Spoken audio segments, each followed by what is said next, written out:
Well, good morning. Welcome back to the Broadcast Retirement Network. I'm Jeff Snyder. This is BRN Sunday for Sunday, July 31st, 2022. We've got another great show for you this week. We've got members of the media, academia, and financial services standing by to analyze all the news and events for the week. So sit back, relax. Enjoy this episode of BRN Sunday. Oh, turn some pages. I'll be here when you are ready. Roll with the changes. Where we're going to kick things off with a look at the state-run retirement market. It's a very interesting market. There's some complexities and some differences. We're going to find out a lot more. Joining me on the line is Aaron Shum. He is the founder and chief executive officer of Vestwell. Aaron, so great to talk to you. Thanks so much for joining us on the program this morning. Yes, thank you for having me. I really appreciate it. Yep, and this is great. And I want to, before we get into the state-run market, which your firm has really helped pioneer in terms of administration, service, record keeping, et cetera. We're going to get into those details. Let's talk a little about Vestwell, because I like the story. I like a lot of stories, but I love this story. And you and I have known each other for a little bit of time. Tell us the story, how you got the idea, and what is Vestwell? Yeah, sure. It's a long story, but I'll make it short. The short version is I co-founded a wealth management fintech platform before this, and we were building that platform out. And as we were doing that, our employees wanted a workplace savings program, a 401k. We were like 3 years in, and we went through that process. And I had never, as like a principal of a business before, gone through that process myself. And being a small business proprietor, seeing how challenging it was, that's what sparked the light bulb to say, wow, there's a better way to do this, right? There's a better way for people to engage, a better way to pull in small businesses and employees and allow them to save in an efficient way. So that's what was the genesis of it. And fast forward several years later, had the opportunity to actually venture off and go build it. Yeah, and like you said, and for the audience, I mean, there is a lot of innovation that goes on in this space. Aaron just took it to the stratosphere. And I think it's absolutely amazing because there are, essentially there's a lot of administration services that you all provide. But for smaller plans, we're going to get into this in a second. This is really and mid-sized plans, this is really an optimal solution. Yeah, there's obviously a lot of small businesses in this country. There are a lot of undersaved, underbanked individuals. And our entire focus is helping engage and get people saving to close that gap across a myriad of solutions. But really, you can boil it down to we're looking at helping people save, or people helping, if I could re-say that, if we're looking at people to save for retirement, right? Save for education and save for health. And that's really where our focus lies. Yeah, really important. Let's talk about some newer markets. Many people listening to this probably know the 401k, the 403b, the governmental 457b, and all the different permutations that exist. I'm not going to go through all the code sections, but Aaron, your team has really piloted the state-run retirement program, and by that I mean, it started off, I think, with Oregon, as being the Oregon Saves, which is one of the first of its kind. Then it moved to Cal Savers. Tell us a little bit about this market, how you see it as someone who has entered the market and looking to serve it. Yeah. So again, our entire business is predicated on being the platform, the architecture, the infrastructure, the arms and legs behind the scene, and helping small businesses and their employees or savers save for the future. We started Vestwell. It was focused on small business 401ks and 403bs. And as the industry's evolved, people recognize the need for individuals to save regardless of what type of institution you work for, right? I've worked at large banks and institutions and had the opportunity to be a part of those, workplace savings programs that are curated by the benefits teams. But small businesses don't have that. And as the opportunity continued to grow and more people moved into small businesses, that problem became exacerbated, and states were often left with a bill or some expense that had to be paid for an individual or a business within the state and the individual employee within that state that hadn't saved for the future. And this was a way for them to really kind of catalyze engagement and savings as early as possible. So we were fortunate enough to partner with Bank of New York Mellon early in our life cycle and started having success in working with these state governments. Usually it's run through the Treasury Department or the comptroller up to the governor, and helping engage and deploy platforms to get the businesses within those states saving and the underlying employees there. And I mentioned Oregon, California. There's Maryland Saves. I think there's an Illinois program. Virginia's coming online. This is not small potatoes here. There are millions and millions of people who, as you said, who are not savings. There's real opportunity here, and more states are piggybacking on the lessons, for example, of California and Oregon. Yes, absolutely. So Oregon was the quote unquote trailblazer, right? And they went out there and put the program in place first, had a lot of success, continued to have a lot of success. They converted over to the Vestwall platform at the end of last year. So we did a mass conversion, brought them on. It's continued to grow at an accelerated pace. We just launched Connecticut earlier this year. Maryland is in pilot right now. It goes live in about a month or so.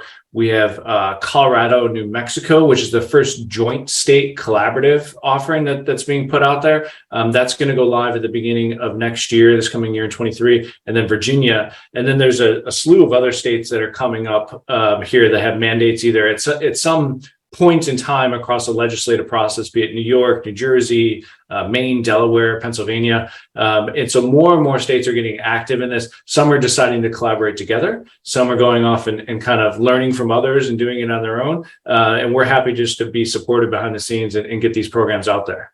And they say states are the laboratories of democracy. They're also coming up with solutions, as you've said, with retirement. If I could back up a little bit, again, many of the listeners know things like the IRA, they know the 401k. How are these plans a little bit different? So if someone's listening to this program, our conversation, they're familiar with their employer's 401k. How is this different? How is it the same in terms of how it's structured, et cetera? Yeah, it's a great question. So the state programs or the state offered programs are sponsored by the state and distributed to or made available to the employers and the employees of that state. It's a little different than a 457, for example, is offered to government employees. So the state program or the state employees. This is not that. This is actually to the average business or the working business in the state. They are IRAs.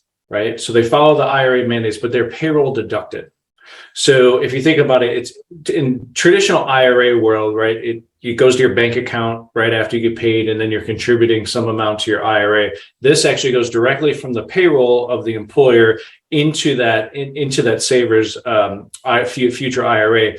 But there's no match by the employer necessarily. They can be if they want to, but there's not typically, and there's no ERISA responsibility that falls into the 401k bucket. So the 401k, you have ERISA plan design, and there's a lot more legal complexity to it. You can save a lot more in a 401k or a 403b than you can in IRA, but this is a good way for people who maybe don't have something in place, that just want to put something in place today, get it up and running, and then they can look at converting to a 401k later on. Yeah, and you talk about that payroll deduction, Aaron, and that I think is really important. Want to get your perspective on this because you do work in the 401k world. Having that deduction, it's a lot better than having to stroke that check every month to make that pay, or however you want to do it, make that payroll deduction. I would imagine that has helped states like Oregon, California, the others you listed, really maximize the value that they're delivering to some of these businesses. Yeah, definitely. So human behavior, right? Human psychology. if we have the dollars in our bank account, it's very hard to part ways with that, right? You say, I need to spend this on something else or whatever it may be. And when, it's been proven time and time again that when it comes out of the paycheck, you don't see it. And it just goes into a savings bucket that's yours as the individual. You can take it with you wherever you go.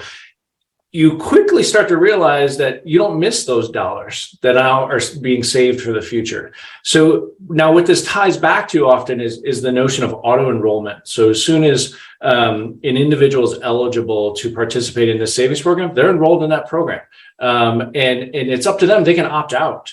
But when you have an auto enroll first, opt out later, there's a 70% chance that the individual is going to continue saving because they don't miss it. They're like, okay, yeah, I can live with these dollars not in my average day spending account.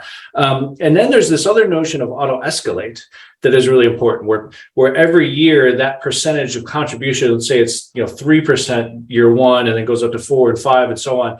Then when those continue to go up and they tick up a little bit more, you're saving more as an individual. And again, you're still not missing it. That 1% difference, you're like, okay, it's fine. I'm continuing to go about my day-to-day as is. So those sort of things are really important and just kind of getting past the behavioral aspects that an individual saver would have. Yeah. Let's talk about the investments, because I think that's very interesting as well. Fees in our business, 2012, we had the fee disclosure rules. Fees are important. They have an impact on your balance. Talk about a little bit about the investments in these auto IRA plans. These are institutional priced funds, right? So a little bit different than a traditional IRA where you might go to a fund company A and invest in A shares or B shares, depending on what the minimum balance is, the requirement to enter. So how are the investments structured? How are they different in these programs? Yeah, so they're always very clean, right? Very just kind of straightforward. The idea is, remove complexity, remove any nomenclature that just people freeze about, right?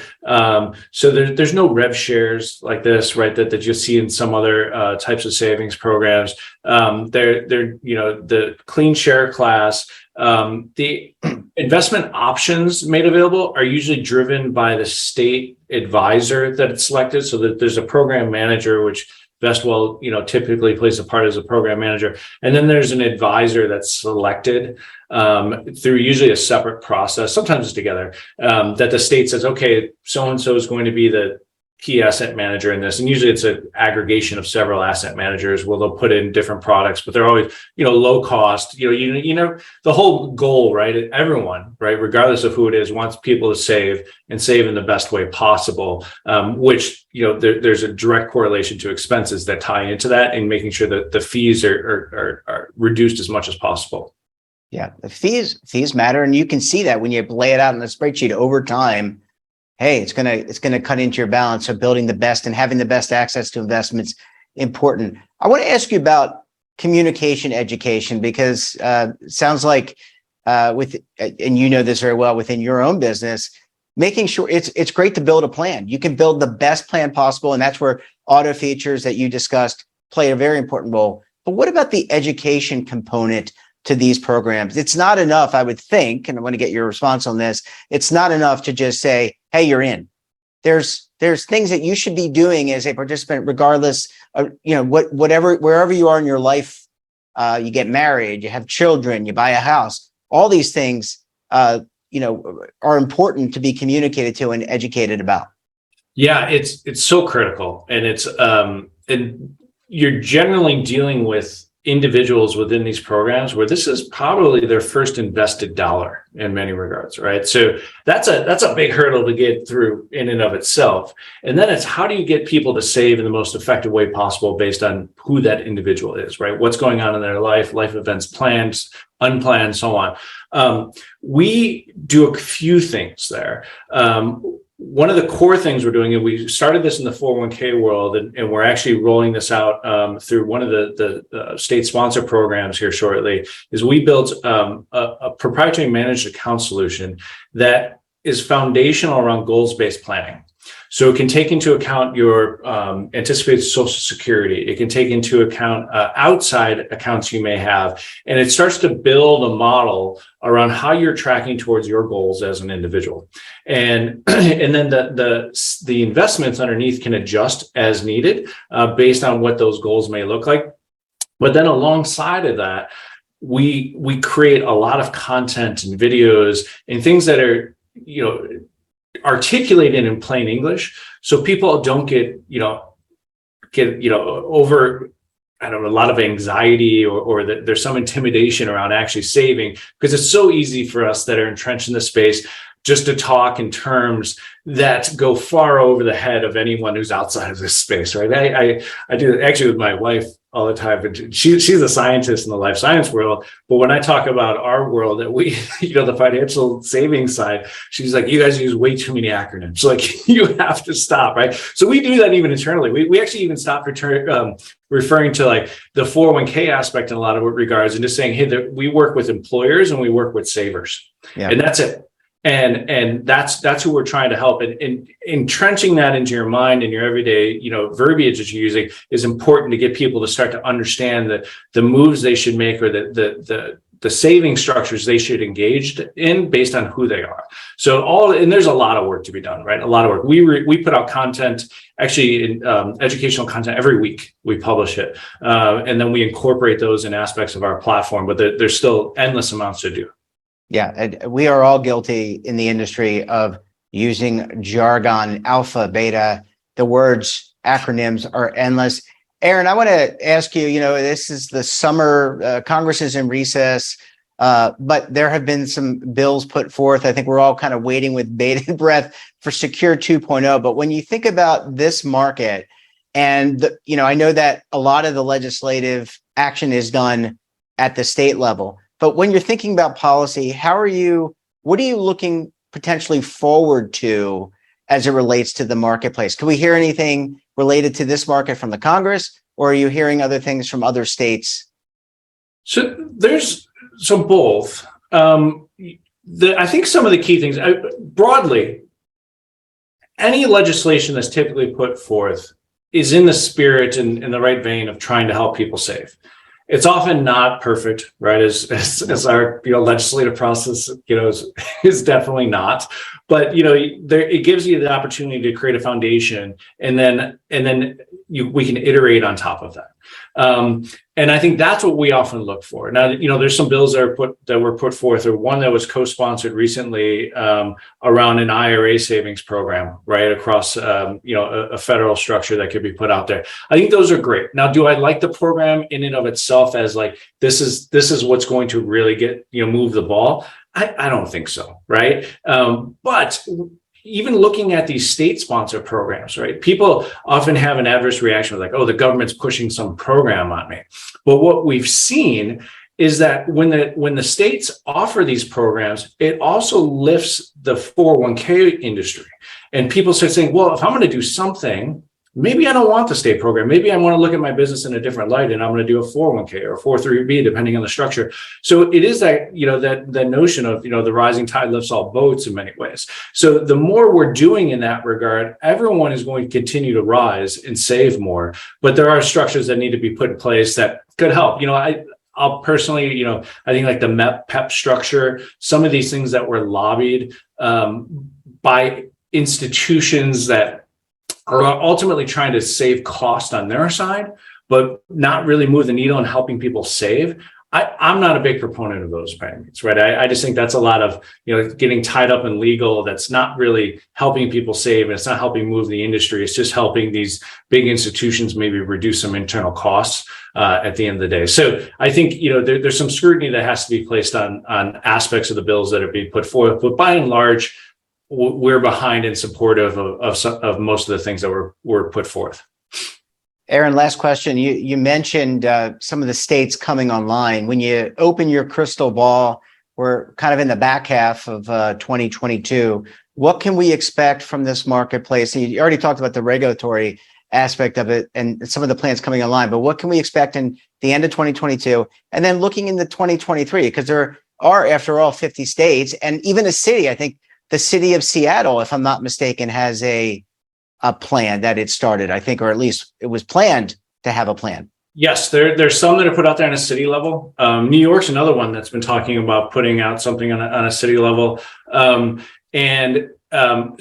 there, I think I want to say, and I could be misquoting this, you have to double check, but I believe there's 46 states that have something proposed or some sort of discussions being had around savings programs, issued at the state level. Now, I don't think all 46 states or all 50 states for that matter are going to actually put something in place, but they're having real conversations about it, which is fantastic. So I think there's an opportunity now where people understand that people need to save, we need to fix this.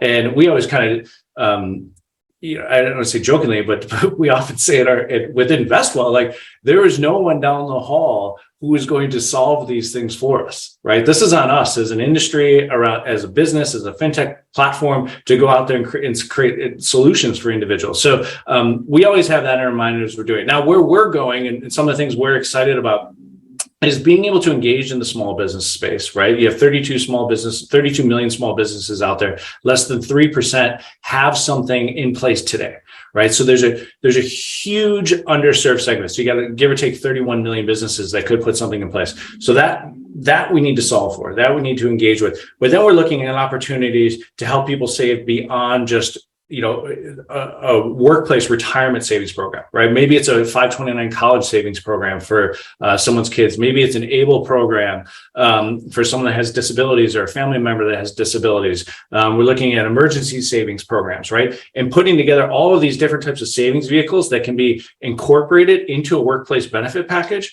without having to have a big benefit team or even a benefit team at all to start to determine how to curate this stuff. And if you can do that and give people engaging and saving in the best way possible for that individual, then I think we're doing our job. Yeah, it almost feels like it's a that education is so important, and it's not just this generation, our generation. It's the generations to come. Aaron, we're going to have to leave it there. There's not enough time for you and I to talk about this, but really enjoyed the conversation. Continued success to you and the Vestwell team and the states launching or have those that have launched IRA programs. And we look forward to having you back on the program again very soon. Thank you so much. I really appreciate it. It's great to see you.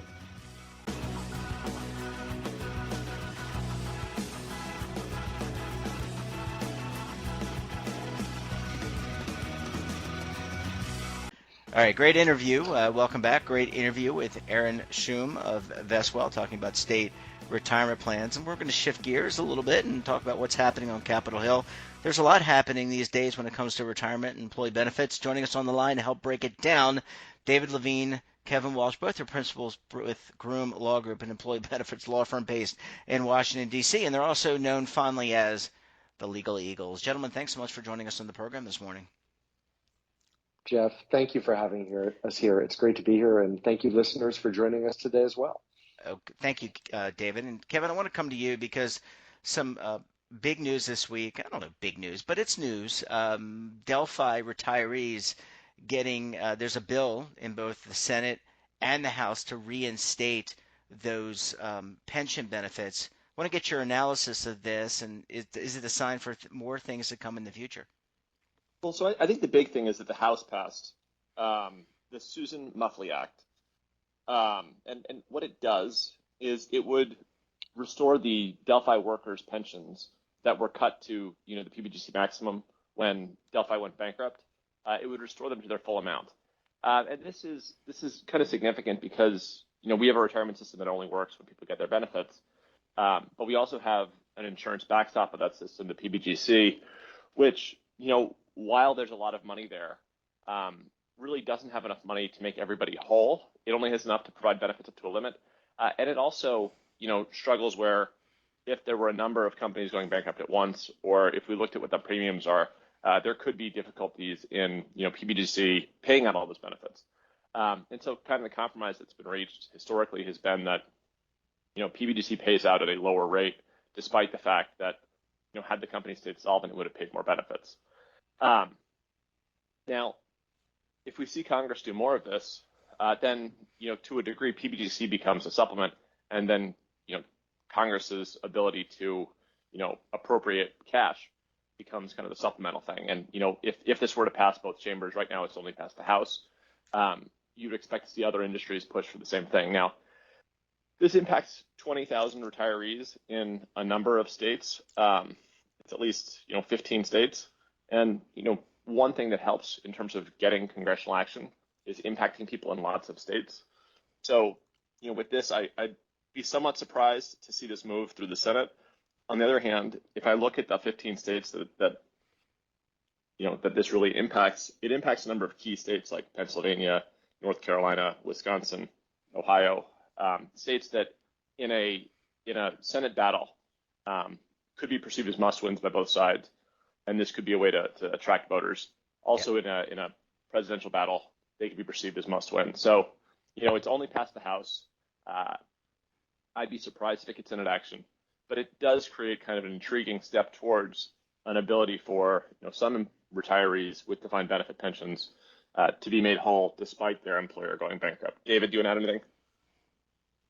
No, I think you hit it really well, Kevin. I think the question is this a one-off if it gets through, or are we going to see this repeatedly? Because we're not going to get into politics here, but there was the long saga of insolvent multi-employer plans, for instance, and in the last 2 years, we've had legislation to shore those up. Some view it as giving extra money in a bad way. Some view it as a great solution. I'm not going to take a position on this in any way. The key is that it's another moment where Congress stepping in to provide money. Is it wrong? No. But the question is there going to be more? Maybe. We'll have to see. And hey, David, do you mind if I hit one other piece of legislation real quick before we pivot? I think just because this week we might have the Senate act on a pretty significant bill that Senator Manchin and Senate Majority Leader Schumer agreed on. And they've described it as an inflation cutting bill, and it's a fairly large bill, with basically $433 billion in investments. One of the concerns that we've had when you see a large reconciliation package come through is that the retirement system could be the piggy bank to pay for it. As of now, at least, it doesn't look like the retirement system is going to be the piggy bank. But, there's other industries out there that may be unhappy because it is tough to find $433 billion. I mean, this is actually supposed to raise $739 billion without making some constituencies unhappy. But from the retirement standpoint, this isn't something that's raiding the retirement system. Yeah, I was just going to say, if one of the senators maybe won the Mega Millions, that's $1 billion, and that's a good start. It doesn't get you all the way there, but that's 1/400th of the start. Anyway, all right, that was a bad joke. Let's switch gears, David. I want to start with you on this next topic, then we'll get Kevin to weigh in.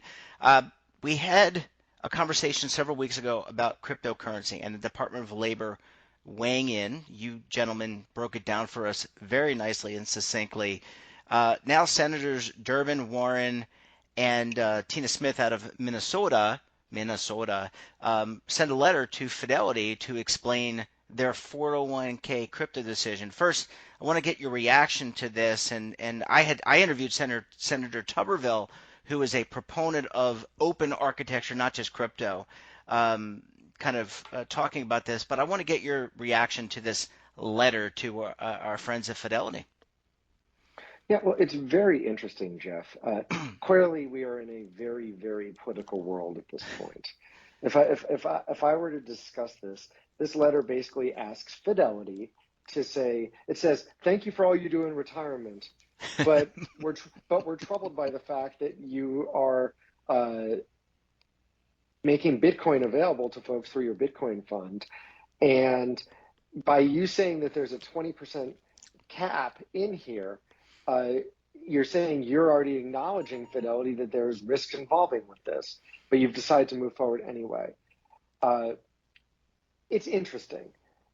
The way I would put this is we're in a world, and I think it's challenging whether you are on the left or the right or center, whatever it is, because there are clearly strong camps to be had, whether it's ESG, because certain parts of the political spectrum have decided, and you can see this in some states too on their retirement plans, are very ESG cannot be used. Other parts are very pro ESG.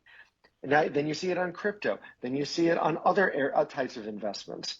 The challenge for all of us who live in the, I'll call it the on the ground world, is what do you do?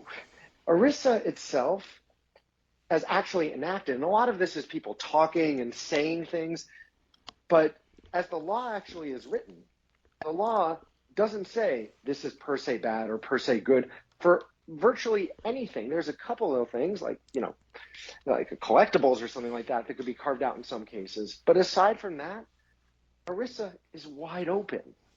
And what's happening is, as this has become highly politicized, we're in an environment now where we are seeing this. So as plan fiduciaries, we're trying to get to best outcomes out there when the fiduciaries are making investment decisions. So we're now stuck in a position that you have to think, what does it not only mean from an investment standpoint, but is it going to be allowed today? Is it going to be allowed tomorrow? And Kevin, and my personal view is that from a ERISA perspective, there are no winners and losers that should be picked by anybody under the law as written. But I think we're going to continue to see this, and it's going to be an evolving landscape as we go forward, and it's just a challenge. And you can tell I'm trying to walk down the middle here, Jeff, but the key is... Oh, I'm trying to chime in here. It's challenging. Well, Kevin, I know you're always trying to chime in. I expect you to take a strong-willed response, so you're up, my friend. Yep. Yeah, Go ahead, I Kev. think what I found particularly troubling about the letter was, when it's talking about how the 20% limit implies that if you're going to limit the amount of something, that whatever it must be dangerous. That kind of goes contrary to most investment philosophy. And if we look at ERISA, it's got a duty to diversify. And you think, well, oh my gosh, if there's a duty to diversify, it means all investments are bad. The idea that you're going to attack something because a service provider has picked a certain amount that something shouldn't be more than in a portfolio, to me that just seems like a real stretch. Let me ask you, gents, a question. So this letter was sent to, I think, to Abigail Johnson, who is the chairman of Fidelity, and they have to come up with a response. I would imagine that the response gets entered into the public record, but how does something like this, and this is more of a process question for you, gents, because I want to stay away from I don't care about the politics of it, even though I know it's an election year and it's important. But how does this play out? Like if this letter goes to the Senate, these senators, and it gets entered in the public record, what does the Department of Labor, who has jurisdiction over some of these things and has weighed in, do they look at this information, or does none of this get entered into their thought process and they go through a separate process? Jeff, the way I'll put it is there a formal process here? No. But in reality, when people respond and if members of Congress release communications, of course the Department of Labor sees it. It's just like the people in Congress, the members of Congress and their staff see what the DOL say. So it's kind of building in that circle. And the reality is, whether it is a Democrat or Republican, they have their perspectives and they do these reach out, and it can play into what the agencies do, and they kind of, I won't say feed off each other, but they influence each other in this process. And that is just a reality. For instance, there were a number of senators who sent a separate letter a couple months ago asking some large pension plans, what do you do on certain DE&I types of concepts? And they've requested things, and you may hear more on that. And if you have shifting power in Congress during the next election, you may see inquiries that go a completely different election. It's going different way. So part of it is it's sort of it creates the environment in chamber. And yes, both of them talk to each other and there's back and forth, but is it a formal process? No. Yeah, let me go ahead, Kev. I was just going to quickly summarize. I know we're running out of time, but I think the summary there is the bureaucrats read newspapers. Even things that aren't in the official record. But Kevin, and I know we're out of time, but I'm going to get the last word. But saying bureaucrats read newspapers makes a nice soundbite, but the answer is that everybody reads everything, and Yeah. it feeds on itself. And I'm picking up on Kevin Yeah, no, solely because that it's like was the point I was trying to make. I was just trying to shorten it, but I mean, yeah, government workers, agencies, I mean, outside counsel read newspapers. Yeah. Well, gentlemen, We do. I thought we just listened to Jeff Snyder. well, I think you should do that in addition to all the other things that you do. Gentlemen, we're going to leave it there. Really, really interesting conversation, and we didn't even get into the GAO and the TSP. Maybe we'll do that next week. Enjoy your weekend. Thanks for stopping by, and we look forward to having you back on the program again very soon. Thank you, Jeff. Thank Bye, you, guys. Thanks for us on, Jeff, and thanks, listeners. Bye, boys. Bye bye.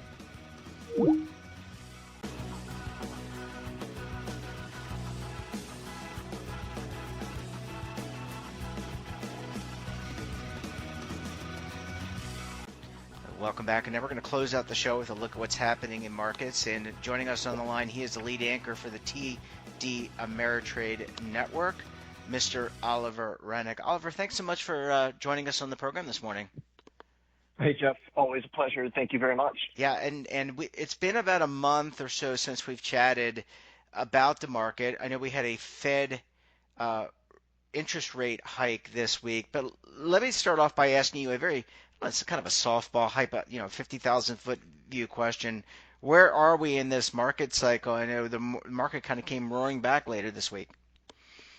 Yes, we had a big rally and a pretty major technical event as far as index prices go and stock prices and bonds. A lot of things are arguably in the midst of changing from the recent trend, and in a way that is generally more favorable to most investors who are long-term long stock owners.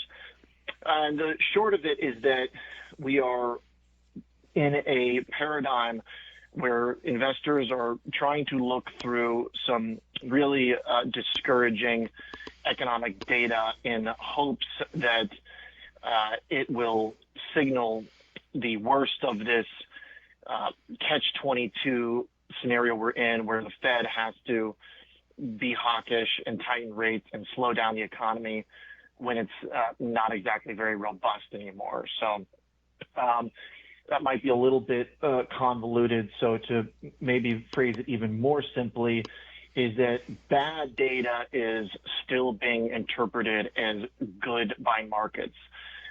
And this is the way it's been for some time, because the thing apparently that markets and investors fear the most is higher interest rates. And it is almost a be-all, end-all, just sociopathy to a certain degree, at risk of being a little bit hyperbolic, because the reality is that all the data right now is pointing towards a major slowdown in the economy that up until recently has always defined a recession. And even if it does not fit a definition of that term any longer, or debate it what you will, the numbers have been disappointing for about a month and a half. We've seen contractionary data in our purchasing managers index. We've seen a creep up in jobless claims. But because the employment situation overall is strong and robust enough, there is a thought that what matters more at this moment is not the softening of all that economic data, but the potential that it means the Fed might have to slow down its interest rate hikes. And that is the best logic one can find to explain the timing and the nature and the narrative behind the market rallying here over the past week and month. So, in other words, investors are prioritizing the potential for the Fed to slow its tightening program over the reality of an economic slowdown bringing down corporate earnings. And that is, in my opinion, a very dangerous line to take, but markets are taking it nonetheless. Oliver, is this a case, I want to talk about long investors. I'm not really about really interested in the short term, but is this a case where it's like, okay, we see all this data and it's like, okay, I'm going to keep saying that the sky is yellow when it's really blue, and I'm just going to, it's almost like deny, deny, deny. I mean, people do that all the time, right? To some extent. We deny, if we don't like the outcome, and we just try to trick ourselves and say deny, deny, deny. So is that the case here? Number one, and number two, even though we're if it is and or not, is it the case that we've seen positive markets the last 10 days? I think you said. Um, if you're the long investor, I guess you have to recognize that we're still going to see some volatility, that the game is not over, and the rocky road is still ahead of us. Well, the way to kind of go about addressing that is firstly, to your point about the consistency of the data. It's quite consistent that the economy is slowing, but it's a unique event where the COVID crisis created some strange comparables where we froze the entire economy, and then when it restarted, it gave us some very big GDP numbers. And so now it's just kind of settling back into a plateau.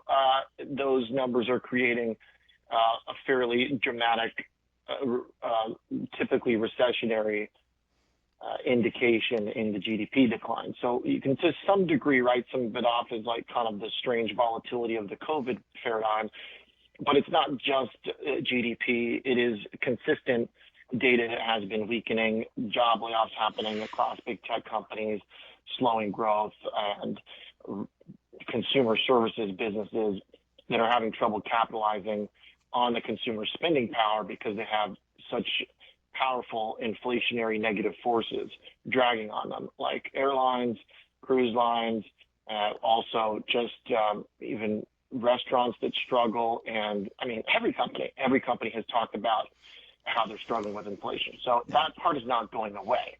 Now, on the flip side to it, because inflation is such an insidious problem, right now the best explanation for why stocks are reflecting recent optimism is because we're willing to accept the slowdown in the economy if it means a slowdown in inflation, because inflation is just that bad of a thing to deal with. Mm-hmm. Now, the problem is that the data so far from inflation shows us no such slowdown. This week's number in the PCE, which is what the Fed uses to watch inflation, they want to see 2%, is coming in warmer than the last month and warmer than expectations. So the idea here of a slowing inflation narrative is purely speculation at this point. It could be correct, and commodity prices have come down significantly, but they did that last month. And inflation numbers still went up. We saw crude oil high in March. We haven't had a new high in crude since March, and the inflation numbers are still going up. So the idea of peak inflation is based on a guess about what comes next. And it very well could slow down based on what we've seen for those commodity prices. But just this week, crude oil started rallying again, and nat gas is taking off. So it is just a very, very thin line to thread. And so therefore, we should, as investors in the intermediate term, short term, and possibly long term too, still be very careful about the potential for further downside in the market. And that's where we have to kind of turn to charts and technicals and try and be honest about what we see on charts. And I can elaborate on that if you like, but basically the charts essentially tell us that we haven't quite surpassed, we haven't quite reversed trend yet, but we're trying to. Yeah, and I'm just taking a look at some news. I mean, the oil giants, you mentioned commodities, oil giants reported record profits. Hey, high energy prices, duh. And also, Oliver, the S&P 500 is on track for its best month since 2020, right? So, so I think if I'm a layperson, you're in this. I mean, I have experience, but I mean, you're in this every day.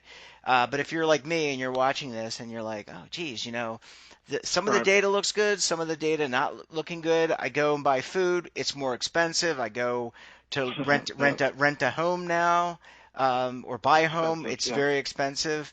I think a lot of people are just, you don't know where to turn. I think, you try to have optimism, because optimism is what's going to take you through the day when there are down parts. But how do you reconcile some of those things that I mentioned, and then on the flip side, challenges with big tech, Apple, Microsoft, there's some economic upheaval there. Meta, I think, is laying people off and having some challenges. So, it's how do you reconcile all that?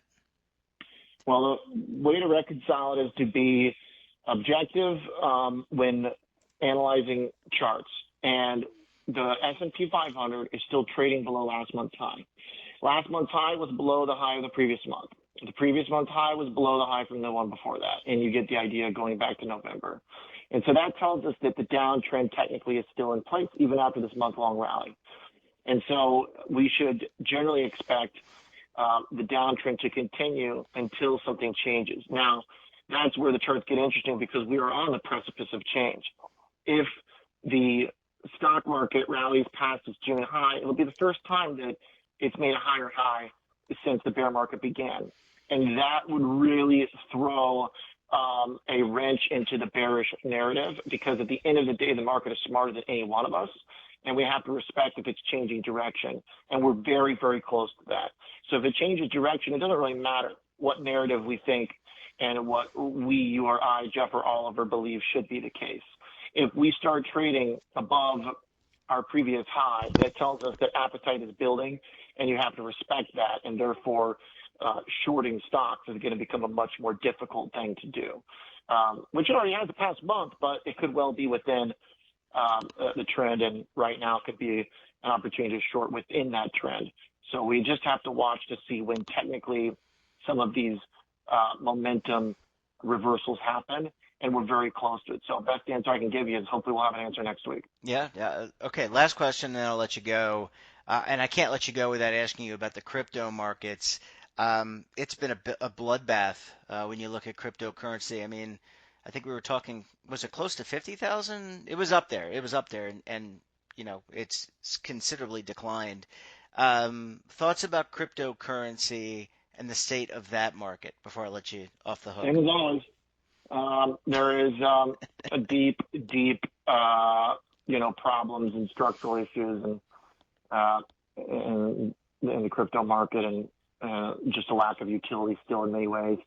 The biggest thing that happened in crypto all year is just the blow-ups we've seen in stablecoin Luna, showing that even the most savvy investors like Mike Novogratz at Galaxy Digital can, lose an enormous amount because they get it wrong. It's pretty much the same story, and technically it's the same story as stocks. Crypto now, and the best thing that's happened to crypto is that people have now come to terms that it is just an extremely highly speculative asset, which is the way I've always described it. And now the correlations with the stock market are close to 1. So at least it's unveiled itself and shown itself to be what it is. It is just a more risky, higher volatility, bigger risk, bigger reward potential than the stock market. So if what I'm describing the stock market, that momentum potentially shifting, and we start closing above previous highs, then you are going to want to be in crypto based on history because it will go up even more. But it's not doing anything unique to itself. It's doing something unique to sentiment in line with the stock market as well. And those correlations have remained very, very tight. Yeah, I mean, they used to say that they were not correlated. People used to say they were not correlated, and that simply hasn't borne out. Well, they were wrong. Yeah, well, you're Oliver Rennick, always a pleasure, and people should certainly check out Oliver's show. He on the TD Ameritrade Network. It's Markets on the Close and Morning Trade Live. Oliver Rennick, great to talk to you. Thanks so much for joining us, and enjoy the rest of your weekend, my friend. Thank you, you too. Thanks, bud. Bye-bye. And that wraps up this episode of BRN Sunday. Have a topic of interest, someone you think we should talk to, then drop us a line. And don't forget, for all the latest curated news in lifestyle, wellness, finance, tech, so much more all in one place, check out today's edition of our daily newsletter, The Morning Pulse. Want to search our archives, check out our latest content, we'll visit our website. That's www.broadcastretirementnetwork.com. And of course, our streaming partners like Amazon, Roku, so many more to choose from. We're back again tomorrow for another edition of BRN AM. We'll have a very special guest. Until then, I'm Jeff Snyder. Stay safe, keep on saving, and don't forget, roll with the changes.